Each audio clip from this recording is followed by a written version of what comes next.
रचना एक normal family से थी, लेकिन उसकी पढ़ाई लिखाई में मन नहीं लगता था, जिसके चलते जहां उसका भाई राहुल अच्छा पढ़ा लिखा था और अच्छी कंपनी में जॉब करता था, वो आराम से घर में पड़ी रहती थी। एक दिन रचना की माँ मीरा उसके पास आती है। महारानी, कभी जल्दी से सुबह जल्दी उठ जाया कर, हमेशा घोड़े बेचकर सोती रहती है। माँ बहुत नींद आ रही है ना, सोने दो। और आप मुझे क्यों उठा रही है सुबह सुबह? ना मुझे स्कूल जाना है ना ऑफिस, तो मेरी नींद क्यों खराब कर रही हो आप? स्कूल जाने की उम्र थी तब नहीं गई, तो अब क्या ही जाएगी। और रही बात ऑफिस की, तो हमारा देश अभी इतना भी गरीब नहीं हुआ है कि उसे अनपढ़ लोगों को नौकरी पर रखने की जरूरत पड़े। माँ हो गया आपका, कर ली मेरी बेइज्जती, हो गया आपका दिल ठंडा। तो अब दरवाजा उस तरफ है, आप जा सकती हैं। अच्छा, अब तू अपनी माँ को दरवाजा दिखाएगी? रुक, तुझे तो मैं बताती हूँ। मीरा इतना कहकर चारों तरफ अपनी नजर घुमाकर रचना को मारने के लिए एक डंडा ढूंढना शुरू कर देती है। तभी उसकी नजर एक लकड़ी के बैट पर जाती है। मीरा उस बैट को उठाकर जैसे ही रचना को मारने चलती है, रचना की आंख खुल जाती है और वो बिस्तर से उठकर दूर खड़ी हो जाती है। माँ आप ये क्या कह रही है? मैं आपकी बेटी हूँ और अब तो मैं बड़ी हो गई हूँ। आप तो मुझे बेड से मारना छोड़ दो। तू अपनी हरकतें छोड़ दे, मैं तुझे मारना भी छोड़ दूंगी। पूरे दिन मैं काम में लगी रहती हूँ, एक बार भी ये नहीं सोचती कि माँ की मदद करवा लूं। ऊपर से मुझसे जुबान लड़ा रही है। माँ आप शांत हो जाओ, आप जैसा बोलोगी मैं वैसा ही करूँगी। आपसे कभी जुबान नहीं लड़ाऊंगी। ये हुई ना अच्छी बेटियों वाली बात। अब जाके रसोई में झूठे बर्तन पड़े हैं, उसे धो। और तेरा भाई ऑफिस जाने के लिए तैयार हो रहा होगा, उसके लिए नाश्ता बना दे। हाँ माँ ठीक है, अब जो बोल रही हो मैं सब कर दूंगी। लेकिन एक बात बताइए मुझे कि ये सारा काम सौंप कर खुद कहाँ जा रही हो आप? वो आज मैं और तेरी कमला आंटी कहीं घूमने जा रहे हैं, इसलिए सारे घर की देखभाल शाम तक तुझे ही करनी है। कोई काम गलत मत करियो, वरना मुझसे बुरा कोई नहीं होगा। मुझे काम में फंसाकर खुद तो घूमने चल दी, एक बार मुझे नहीं बोला कि तू भी चल मेरे साथ। सुनाई नहीं दिया तुझे? मैंने तुझसे जो भी कहा। हाँ माँ मुझे सुनाई दिया, सब सुनाई दिया, मैं सब कर लूंगी। तो फिर यहाँ खड़ी होकर मेरी शक्ल क्यों देख रही है? जाके काम कर अपना। मीरा इतना कहकर वहाँ से चली जाती है और रचना रसोई में जाकर बर्तन धोकर नाश्ता बनाने लगती है। तभी उसका भाई राहुल वहाँ आता है और रचना को रसोई में देखकर बोलता है, आज सूरज कहाँ से निकला है? मेरी आलसी बहन खुद साक्षात रसोई में है। ओहो, मुझे तो यकीन नहीं आ रहा। रचना, तू ठीक तो है ना? भाई आप नाश्ता करना चाहते हैं या नहीं? अगर नहीं करना चाहते तो मैं इतनी मेहनत क्यों कर रही हूँ? अरे मैंने ऐसा क्या बोल दिया जो तू मुझे खाना देने से मना कर रही है? हाँ तो और क्या बोलूँ? एक तो मैं आपके लिए खाना बना रही हूँ, ऊपर से आप मुझे ताने मार रहे हो। अरे रे, तुम तो मुंह फुला के बैठ गई। मैं तो बस इसलिए कह रहा था क्योंकि तुम्हें सुबह कभी रसोई में देखा नहीं है ना, और आज देख लिया तो चौंक गया, इसलिए पूछ लिया। वैसे माँ कहाँ है, दिखाई नहीं दे रही? माँ पड़ोस वाली कमला आंटी के साथ कहीं घूमने गई है, तभी मुझे रसोई में खड़ा होना पड़ा। चल अच्छी बात है, इसी बहाने माँ को थोड़ा आराम तो मिला, वरना बेचारी पूरे दिन घर में खाना बनाती रहती है या घर के काम करती रहती है। हाँ सही बात, मैं तो इंसान हूँ नहीं, मेरे बारे में कौन ही सोचेगा। ऐसा नहीं है, सब तुम्हारे बारे में सोचते हैं, लेकिन तुम किसी के बारे में नहीं सोचती। मैंने नाश्ते में पराठे सब्जी बनाए हैं, आपको खाना है या नहीं? नहीं यार, ये पराठे वराठे खाने का मन नहीं है मेरा। कुछ और है तो दे दो, वो खा लूंगा, वरना कोई बात नहीं, मैं कमरे में जा रहा हूँ। अच्छा सुनना, कॉफी भिजवा दियो। ठीक है भाई, जाओ, मुझे पता है आज मुझे पूरे दिन यही करना है। तभी उसकी नजर आलू पर जाती है, जिसे देखकर उसके मन में सॉल्टी चिप्स बनाने का ख्याल आता है और वो थोड़ी देर बाद सॉल्टी चिप्स बनाकर और कॉफी बनाकर अपने भाई के कमरे में लेकर जाती है, जिसे देखकर वो बहुत खुश होता है। ये क्या सॉल्टी चिप्स? ये तूने मंगवाए कब? भाई मंगवाया नहीं है, बनाया है घर पर। लेकिन अभी तो ठंड है ना, और इतनी तेज धूप भी नहीं आती है, तो तूने ये बनाए कैसे? मेरे पास सॉल्टेड चिप्स बनाने का एक तरीका और भी है, जिसमें मुझे आलू को धूप में सुखाने की जरूरत भी नहीं पड़ेगी, पंखे की मदद से घर में ही बना लूंगी। अरे वाह, ये तो बहुत अच्छी बात है।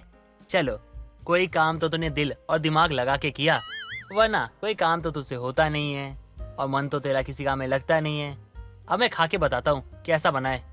राहुल स्वाद लेकर रचना के बनाए हुए सॉल्टी चिप्स को खाता है, जो उसे बहुत पसंद आते हैं। उस दिन के बाद से उसे जब भी सॉल्टी चिप्स खाने का मन करता, वो बाहर से खरीदने की जगह रचना से कहकर बनवा लिया करता था। दिन यूं ही बीतते हैं। तभी एक दिन कमला एक बोरी आलू खींचते हुए मीरा के घर आती है। अरे कोई है जो मेरी मदद कर पाए? कोई इस बोरी को उठाने में मेरी मदद करो। मीरा, रचना, कहाँ हो तुम दोनों माँ बेटी? कमला आंटी, ये किसके घर से आलू चुरा कर ले आई? अब ये काम भी करने लगी क्या आप? कैसी बात कर रही है रचना बेटी? चोरी करे मेरे दुश्मन। मेरे घर में किसी चीज की कमी नहीं है जो मुझे चोरी करने की जरूरत पड़ेगी। तो फिर ये इतने आलू क्यों लेकर आई है आप, और कहाँ से ले आई? ये आलू तो मेरे गांव से आए हैं, मेरी सास ने मेरे लिए भेजा था। लेकिन मेरे यहाँ भी पहले वाले ही आलू खत्म नहीं हुए हैं, तो इनका मैं क्या ही करूँगी। इसलिए मैंने सोचा ये आलू मैं तेरे घर रखवा दूं, क्योंकि रचना बहुत अच्छे सॉल्टेड चिप्स बनाती है। मन करेगा तो उसी से बनवा लूंगी चिप्स। आंटी जी, अगर आपको आलू की चिप्स खाने का मन था तो वैसे ही बता देती, मैं आपको दे देती। उसके लिए आपको आलू देने की जरूरत नहीं थी, क्योंकि अब मैं सिर्फ आलू की चिप्स बनाती ही नहीं हूँ, बल्कि उन्हें पैक करके घर घर शौक कर डिलीवरी करती हूँ। मैंने अपना एक छोटा सा बिजनेस शुरू कर लिया है। अच्छा, अब तो सॉल्टेड चिप्स बेचने वाली हो गई है। इसमें बुराई क्या है आंटी जी? कम से कम 4 पैसे तो आएंगे हाथ में, और मुझे माँ से सुननी भी नहीं पड़ेगी कुछ। हाँ कमला, मैं अपनी बेटी के इस काम से बहुत खुश हूँ। मुझे तो लगा ही नहीं था कि ये कभी कोई काम भी कर पाएगी, लेकिन इसने साबित कर दिया कि दिल जो चाहता है, अगर इंसान सच्ची लगन से काम करे तो उसे वो चीज मिल जाती। हाँ, ये बात तो तूने सही कही। चलो अच्छा है, काम चलने से मतलब है। अगर हुनर हो तो उसका इस्तेमाल जरूर करना चाहिए। कमला की बात सुनकर रचना घर के अंदर जाती है और एक पैकेट चिप्स लेकर आती है और कमला को देती है। आंटी, खाकर बताना कि आपको मेरे हाथ के बने सॉल्टेड चिप्स कैसे लगे, और आपकी जानकारी में कोई ऐसा हो जिसे सॉल्टेड चिप्स खरीदना हो, फिर मुझे बता देना, क्योंकि मैं थोक में भी दुकानों के लिए देती हूँ ना। बिल्कुल बेटी, जरूर बताऊंगी। तेरे इस बिजनेस को बढ़ाने में मैं तेरी मदद जरूर करूंगी। लेकिन तूने बताया नहीं, तुझे ये बनाना कैसे आया? फोन से आंटी जी, मैंने YouTube पर देखा था इस रेसिपी को। एक दिन मुझे सॉल्टेड चिप्स खाने का बहुत मन कर रहा था, लेकिन आसपास की किसी भी दुकान पर सॉल्टेड चिप्स नहीं थे। तो मुझे बहुत गुस्सा आया और मैंने कोशिश की घर में बनाने की, और बना दिया। फिर मैंने इससे पैसे कमाने का जरिया ही बना लिया। बहुत अच्छा किया बेटी तूने, मैं तो बहुत खुश हूँ। मीरा, अब तुझे अपनी बेटी की शादी की कोई चिंता करने की जरूरत नहीं है। अब तो तेरी बेटी वर्किंग वुमेन हो गई है। बिल्कुल, मैं तो इसे खोटा सिक्का समझती थी, लेकिन ये तो काम का सिक्का निकली। चलो अब मैं चलती हूँ, बहुत देर हो गई है। घर जाकर तेरे बनाए हुए चिप्स भी खाऊंगी और सबको बताऊंगी। थोड़ी देर बाद कमला अपने घर जाती है और इस तरह से बिना पढ़ी लिखी रचना अपने पूरे हुनर और जरिए से सॉल्टी चिप्स बेचकर अपने भाई से भी ज्यादा पैसे कमाने लगती है। शायद इसे ही कहते हैं कि वक्त कब बदल जाए ये कोई नहीं जानता। भूमि अपनी माँ गीत के साथ रहा करती थी। भूमि काफी समझदार और होनहार थी, पर कहते हैं ना, 5 उंगलियां कभी बराबर नहीं होती। ठीक ऐसा ही भूमि के साथ था। वो हर चीज में तो अच्छी थी, पर उसके अंदर एक कमी थी। वो कमी थी रात को ना सोने की आदत। ऐसे ही एक रात 2 बज रहे थे और वो अपने फोन में नेटफ्लिक्स पर मूवी देख रही थी। तभी उसकी माँ गीत की आंखें खुलती है, जहाँ वो अपनी बेटी को मूवी देखते हुए देखकर कहती है, हे भगवान, रात के 2 बज रहे हैं और तू अभी तक सोई नहीं। तुझे नींद आती है कि नहीं? नहीं माँ, मुझे नींद नहीं आ रही, और मुझे नींद आ ही नहीं रही, इसलिए मैं नेटफ्लिक्स पर मूवी देखने लगी। हाँ हाँ, पूरा दिन सोएगी तो क्या होगा, रात को जागेगी ही ना। बोल रही थी मैं कि दिन में मत सोया कर, लेकिन नहीं, मेरी सुनता ही कौन है। माँ, रात हो रही है, बाहर मोहल्ले में सभी सो रहे हैं, इसलिए आप अपनी आवाज थोड़ी धीरे रखो, नहीं तो बाहर के लोग जाग जाएंगे, और रात को किसी की नींद खराब करना ये सही नहीं है माँ। अच्छा, अब तू मुझे ज्ञान सिखा रही है? रात को किसी की नींद खराब करना सही नहीं है। माँ, मैं आपको ज्ञान नहीं दे रही, मैं तो बस आपको बता रही हूँ। और जो तू मेरी नींद खराब कर रही है उसका क्या? वो कुछ नहीं है, तू भी तो नेटफ्लिक्स देखकर मेरी नींद खराब कर रही है। अच्छा, आप सो जाओ, अब नहीं करूँगी, क्योंकि मैं ईयरफोन लगा रही हूँ। बेटा ऐसा कर, तू जाग रही है ना, तो सभी के दरवाजों की चौकीदारी कर ले। यहाँ बैठकर मूवी मत देख, बाहर दरवाजे पर चली जा। भूमि अब बिल्कुल ऐसा ही करती है। वो बाहर जा जाकर सभी के दरवाजों पर लाठी द्वारा सभी को जागृत करती है। जागते रहो, सोने से पहले जागते रहो, चोरों से सावधान रहो, जागते रहो। भूमि अब पूरी रात अपने मोहल्ले की चौकीदारी करती है और सुबह के 5 बज गए थे। भूमि भी अपना फोन रखकर सोने चली जाती है। तभी उसकी माँ उठ जाती है और उसको अब सोने जाता देखकर कहती है, ये सही है, पूरी रात जागो और सुबह सोने जा। बेटा अपनी आदत सुधार ले, नहीं तो आगे चलकर बहुत दिक्कत होगी तुझे।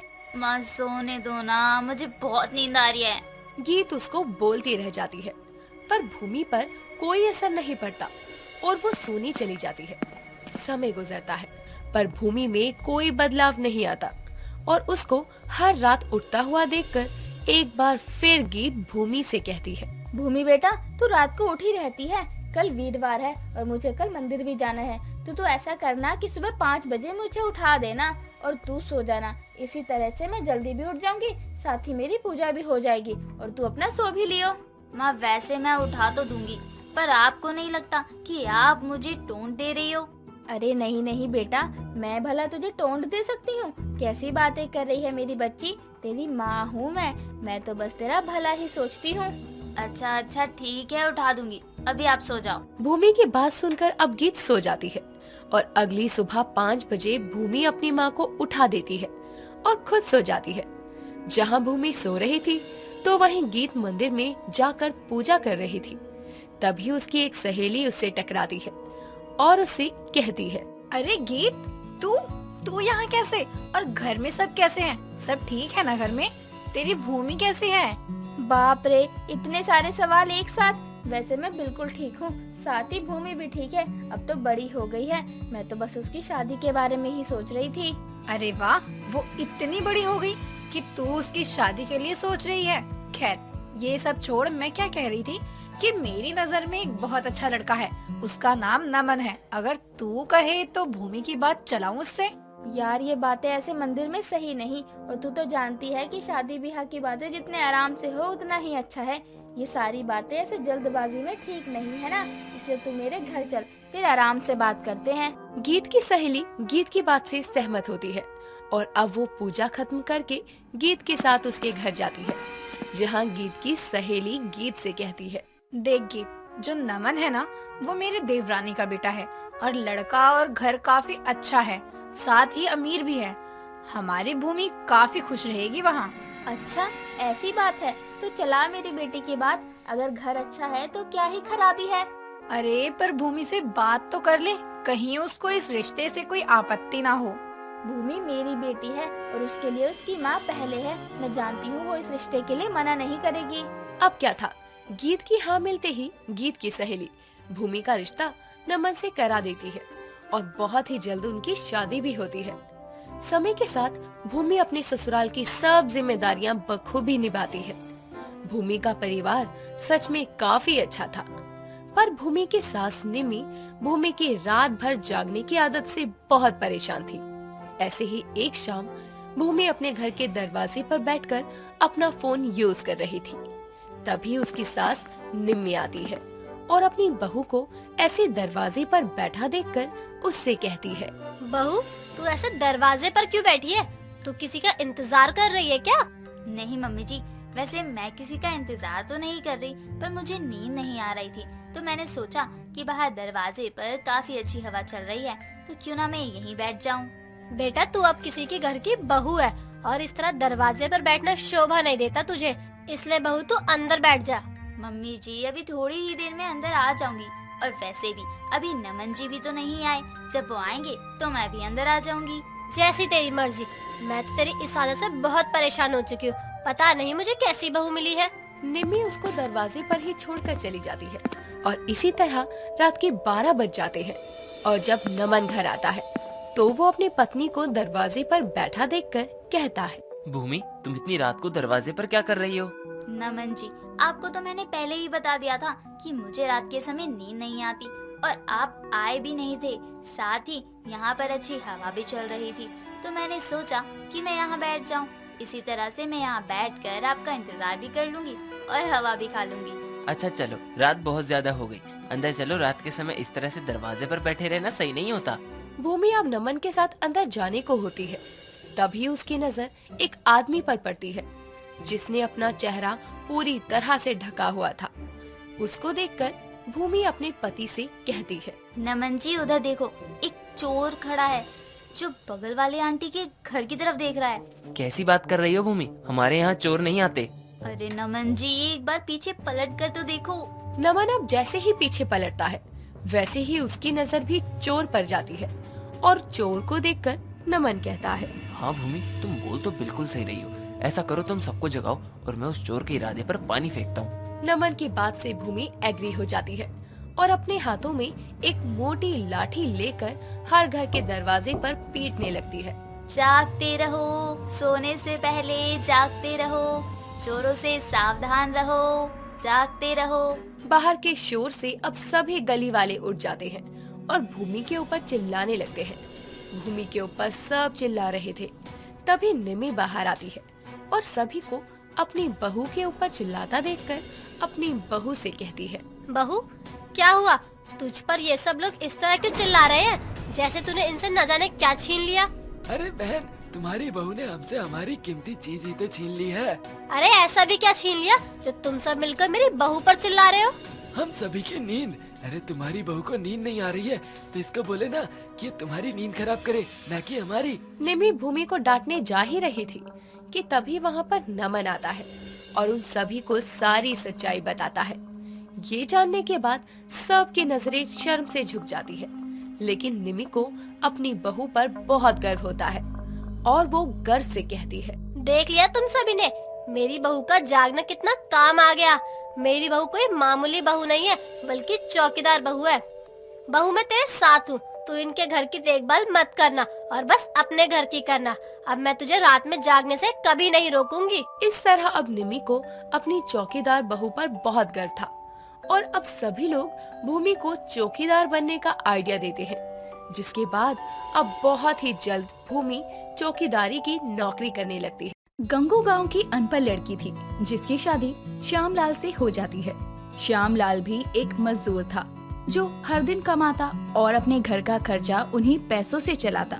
एक दिन श्यामलाल अपनी पत्नी गंगू से कहता है, अरे सुनती हो गंगू, सब लोग तो शहर जा रहे हैं कमाने, क्या मैं भी चला जाऊं? जी मुझे तो शहर के बारे में कुछ ज्यादा नहीं पता, वहाँ के लोग कैसे होते हैं, कैसे रहते हैं, बल्कि आपको जो सही लगे वही कीजिएगा। अरे मैं सोच रहा था कुछ पैसे हो जाते तो माँ का इलाज करवा पाता। कब से ना जाने कब से लंगड़ा कर चलती हैं, वो भी मुश्किल से। बेटा अब तू अपने और अपने बच्चों के बारे में सोच, मेरे दिन ही कितने बचे हैं। माँ तू भी ना जाने क्या क्या बोलती है। श्यामलाल अपनी फैमिली का काफी ज्यादा ध्यान रखता था और वो अपनी माँ से भी बहुत प्यार करता था। एक दिन ऐसे ही बाहर बैठी श्यामलाल की माँ चमनकली श्याम से कहती है, बेटा श्यामू, बाजार की तरफ जाएगा तो मेरे लिए चप्पल लेता आइयो। हाँ ठीक माँ, आज ही मालिक ने पैसे दिए हैं, मैं तेरे लिए चप्पल लेता आऊँगा। ये सारी बातें चमनकली की बहू गंगू सुन लेती है और वो अपने पति से कहती है, हाँ हाँ, माँ के लिए चप्पल जरूर लाना, चाहे घर में खाने को कुछ हो या ना हो। ये सुन श्याम अपनी माँ की तरफ देखते हुए गंगू से कहता है, अरे मैं तो घर का सामान भी लाने जा रहा था, तो वहीं से माँ के लिए चप्पल भी ले आऊँगा। हाँ क्यों नहीं, खाने को पैसे नहीं है, लेकिन लंगड़ी को चलने के लिए चप्पल चाहिए। तुम ना ज्यादा बोलने लग गई हो, अपने जबान को लगाम दो थोड़ा सा। हाँ हाँ क्यों नहीं, सही ही कहा है मैंने, तुम्हें तो बुरी लगेगी ही सच्चाई। बेटा बहू सही कह रही है, मैं कहीं आती जाती भी तो नहीं हूँ, तो क्यों तकलीफ करेगा, कभी और ला दियो। हैरान परेशान श्यामलाल जंगलों की तरफ चल पड़ता है और उसके पास जेब में मात्र 300 रुपए थे और वो चलते हुए सोच रहा था, गंगू तो है ही बदतमीज, माँ को बिना बात सुनाती रहती है और एक मेरी माँ है जो पलटकर जवाब भी नहीं देती। अगर मेरे पास थोड़े और पैसे होते तो मैं घर के सामान के साथ माँ के लिए चप्पल भी ले आता। कभी कभी ही तो कुछ मांगती है मेरी माँ। यही सोचते हुए श्यामलाल घर का सामान लेने गांव से दूर मार्केट जा रहा था। तभी वो देखता है कि एक गरीब आदमी के पीछे 2-3 लोग लाठी लेकर दौड़ रहे हैं। ये देखकर श्यामलाल से रहा नहीं जाता और वो उस गरीब आदमी से पूछता है, अरे भाई तुम्हारे पीछे लोग क्यों भाग रहे हैं, ये तुम्हें क्यों मारना चाहते हैं? भाई मुझे बचा लो भाई, ये लोग मुझे मार देंगे। तभी वो लोग भी श्यामलाल के आसपास आ जाते हैं और वो गरीब आदमी श्याम के पीछे छुप जाता है। तभी उनमें से एक व्यक्ति कहता है, तुम मुझे भले व्यक्ति लगते हो और इसे मेरे हवाले कर दो। अरे भाई मैं तो चला जाऊंगा, पर आप लोग इसे क्यों मारना चाहते हैं? इसने 2 साल से हमारे मालिक के 300 रुपए नहीं दिए हैं। जब हम इसके घर से पैसे मांगने गए तो ये वहाँ से भाग गया और हम इसका पीछा करते हुए यहाँ जंगल आ पहुँचे। भाई ये लोग मुझे मार देंगे। मेरे छोटे छोटे बच्चे हैं और बीवी भी है और बूढ़ी माँ भी है। मुझे बचा लो भाई, मैं इसका पैसा लौटा दूंगा। मेरे परिवार में 5 लोग हैं और मैं अकेला कमाने वाला हूँ। उस गरीब व्यक्ति को ये कहते सुन कि वो अकेले अपने परिवार का काम कर पेट पालता है, शाम को उसमें अपनी छवि नजर आती है। तभी वो उन लाठी वाले व्यक्तियों से कहता है, सुनो भाई, इसने जो पैसे लिए है ना वो मैं चुकाता हूँ, तब तो तुम इसे जाने दोगे ना। ये कहते हुए श्याम अब अपनी जेब से पैसे निकालकर उन लोगों को दे देता है और वो लोग उसे लेकर अपने रास्ते चल देते हैं। तभी वो गरीब आदमी श्याम से कहता है, आप मेरे भगवान हो, आपने मेरी जान बचाई है। इसके लिए मेरे पास आपको देने के लिए कुछ भी नहीं है, पर हाँ मेरे पास मेरी ये चप्पल है, इसे आप ले जाइए। अभी लंबा सफर तय करना होगा, मेरा तो गांव पास में ही है, मैं चला जाऊंगा। इतना कहकर वो गरीब आदमी अपनी चप्पल निकालकर श्याम को देता है और टूटी हुई चप्पल देकर श्याम उस गरीब आदमी से कहता है, अरे भाई मैं तो चला जाऊंगा, मुझे आपके चप्पल की जरूरत नहीं, आप ही इसे पहने और घर जाएं, आपके घर वाले आपका इंतजार कर रहे होंगे। भाई इसे अपना समझ के रख लो और अब मैं चलता हूँ, मेरे घर वाले बहुत परेशान हो रहे होंगे। इतना कहकर वो गरीब आदमी श्यामलाल को अपनी टूटी हुई चप्पल पहनाकर चला जाता है और जैसे ही श्याम उस चप्पल को पहनता है, उस चप्पल से अजीब सी रोशनी निकलती है और वो श्यामलाल से कहती है, हुकुम मेरे आका, मैं कोई जिन नहीं हूँ, बल्कि ना अब से मैं आपका दोस्त हूँ जो अब से ना आपके साथ ही रहेगा। श्याम ये देखकर हैरान था कि जैसे ही उसने उस चप्पल को पहना वो एकदम नई हो गई और तो और उसमें से आवाजें आ रही थी, जिसकी आवाज से पहले तो श्यामलाल घबरा गया और फिर वो चप्पल से आ रही आवाज से कहता है, तुम जादुई चप्पल हो और तुम बोल भी सकते हो। जी हाँ, मैं ना सिर्फ आपसे ही बात कर सकता हूँ। ये सुनकर श्यामलाल उस गरीब आदमी को ढूंढने आगे जाता है पर कोई फायदा नहीं हुआ। भगवान का फरिश्ता था जो श्याम की मदद करने आया था और उसकी दरियादिली ने उसका मन जीत लिया। हालांकि श्याम अपनी जादुई चप्पल से बहुत खुश था। वो घर आता है और अपनी पत्नी गंगू को आवाज लगाकर कहता है, गंगू ये घर का राशन और माँ ये तेरी चप्पल तुझे पसंद आई ना? हाँ बेटा, पर तू कहाँ से लाया इसके लिए पैसे? सारे पैसे तो राशन में खर्च हो गए होंगे। माँ तू आम खाने से मतलब रखना, गुठली क्यों गिन रही है? करी होगी कहीं चोरी अपनी माँ के लिए, मेरे लिए तो आज तक एक साड़ी भी नहीं लाए। तुम इस घर में अपनी जुबान चलाकर रह रही हो, वो ही काफी है। मेरा दिमाग जिस दिन खराब हुआ घर से बाहर निकाल दूंगा, बिना बात पंगे मत लो। श्याम अब अपनी जादुई चप्पल के साथ काफी खुश था और अब जब वो अकेले में होता है तो अपनी चप्पल से बातें करता और उसने अपने घर के लिए राशन और माँ के लिए चप्पल भी जादुई चप्पल से मांगी थी और उसकी हर ख्वाहिश को वो जादुई चप्पल पूरा कर रही थी। एक रोज देर रात श्याम अपनी चप्पल से कहता है, मेरी जादुई चप्पल, मुझे तुझसे बातें करना अच्छा लगता है। जी मेरे हुजूर, मुझे भी ना आपकी प्यारी प्यारी मीठी आवाज बहुत पसंद है। ये बातें गंगू सुन लेती है और सुबह वो अपनी पड़ोसन विमला से जाकर कहती है, विमला तुझे पता है आजकल मेरे पति बौरा गए हैं, ना जाने किस जनानी से बातें करते हैं रात में। ये क्या कर रही है तू गंगू? मैं एकदम सच कह रही हूँ, रात में कह रहे थे मुझे तुम्हारी बातें मीठी और प्यारी लगती हैं। तो जरूर कोनो जनानी से सामू का चक्कर है। शुभ शुभ बोल रहे विमला। उस रात की बात से गंगू श्याम पर नजर रखने लगती है और वो एक दिन देखती है कि श्याम चप्पल को अपने आगे रखकर उससे बातें कर रहा है। ये देखकर गंगू दरवाजे पर जाकर जोर जोर से रोने लगती है और कहती है, माँ जी मैं तो लुट गई, बर्बाद हो गई, मेरा पति पगला गया, अब मैं किसके सहारे रहूंगी। तभी विमला और आसपास के लोगों की भीड़ इकट्ठा हो जाती है और विमला गंगू से कहती है, क्या सच में श्यामू पगला गया है? मैं तो कल ही कह रही थी ना तुझसे, नजर रख अपने पति पर। देख अब ये सुनने को मिल रहा है। बस करो, मेरा बेटा ठीक है। ये कैसी बातें कर रही हो बहू? ये सुनकर श्यामलाल भी वहाँ आता है और अपनी माँ से कहता है, माँ यहाँ इतना भीड़ क्यों है? क्या हुआ? सब ठीक तो है ना? हाँ बेटा, तेरी बीवी ने ही पूरे गांव को इकट्ठा कर रखा है कि तू पागल हो गया है, अकेले में ना जाने किससे बातें करता रहता है। ओह अच्छा, वो तो मैंने एक योग गुरु बाबा से सीखा है। जिन्होंने कहा अकेले में खुद से बातें करने से ना आपको बीमारी नहीं होती। इसलिए मुझे जब भी समय मिलता है ना तो मैं खुद से बातें करता हूँ। गंगू, तुम भी ना मुझसे पूछना चाहिए ना। श्यामलाल बिल्कुल नहीं चाहता था कि किसी को भी उसके जादुई चप्पल के बारे में पता चले, इसीलिए वो हमेशा अपनी चप्पल को साथ रखता। पर गलती से एक दिन रात को श्यामलाल की चप्पल उसकी माँ चमनकली पहन लेती है और अगले दिन सुबह सब हैरान थे क्योंकि चमनकली का लंगड़ाना बंद हो गया था। यानी उस जादुई चप्पल ने चमनकली को बिल्कुल ठीक कर दिया था।